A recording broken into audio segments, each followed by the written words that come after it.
This episode of The Young Turks is brought to you by Netflix. PCP use was very popular in the 1980s, but now in Philly, more and more people are starting to use it because it's so cheap.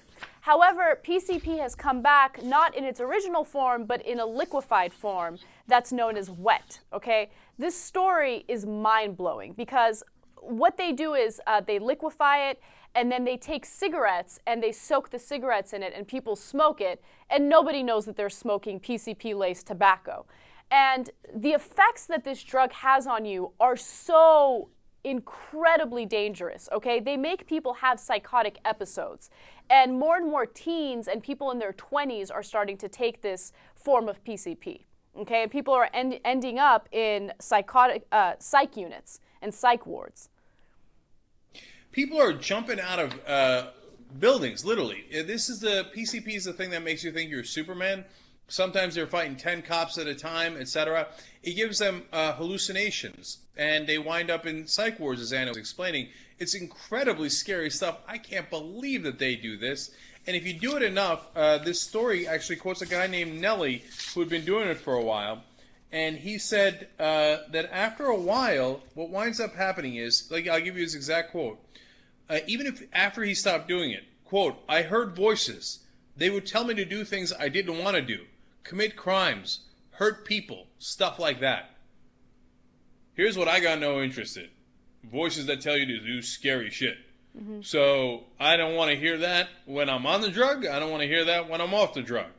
Got no interest in that drug. I'm amazed that it's making a comeback and that people think that that's fun." Yeah, I mean, it's making a comeback, and I think that if people are educated on what it can do to you, they'll be less likely to take it. I mean, there's a reason why PCP use declined after the 1980s, okay? And that's because people realize that it can very easily kill you, and it makes you have symptoms that resemble schizophrenia. That's not fun, okay? So, you know, just like the story that we just talked about, it's important on focusing on education and helping those who are addicted to drugs like this so they don't do it again. You know, I don't want to throw them in prison. I don't want to criminalize them. I don't want to do any of that. But it's important that people know about this. You know, PCP use in D.C. is actually increasing. 10% of adults in D.C.'s justice system have tested positive for PCP. So I'm amazed by that number. I'm also amazed by the number that apparently, according to the National Institute on Drug Abuse, this study they called Monitoring the Future that was in the year 2010, 1% of 12th graders did PCP in that year. 2.5% have done it in their life. 2.5% of kids in high school have done PCP. In the 70s, apparently, that number was 13%. Man, that's amazing. And disastrous. Look, I know I'm for legalizing drugs because I think the war on drugs is counterproductive. That doesn't mean you should take it. Here's what I got no interest in: schizophrenia. Yeah, and you know, Cenk made a very, very good point about the person who's quoted in this article named Nelly, who, you know, as years after he stopped using the drug, he heard the voices in his head, and he needed to take prescription drugs to regulate that and to make sure that the voices stop so he doesn't do something that would hurt himself and hurt others.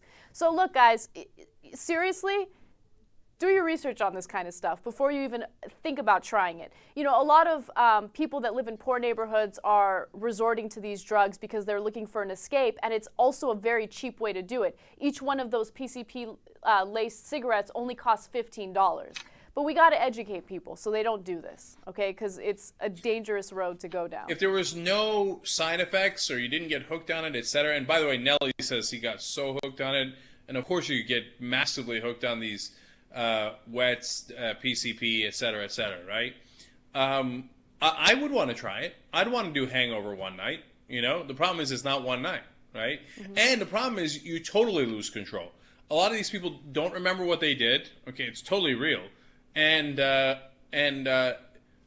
they just do crazy shit because they got this voice telling them to do stuff. And like I said, I'm not making it up. Sometimes they jump out of buildings. They'll go wind up in an emergency room with a broken leg, and they'll wake up and they'll be like, "What happened to me?" They're like, "Well, you jumped off a fucking building because you were on PCP. You think I'm going to take that chance?" Get a load of Netflix. They deliver the movie to your house, no late charges, free shipping. You can watch thousands of movies or TV shows straight on your PC or on your television through a gaming console. Netflix.com/TYT. Free trial membership. You get Netflix all over you.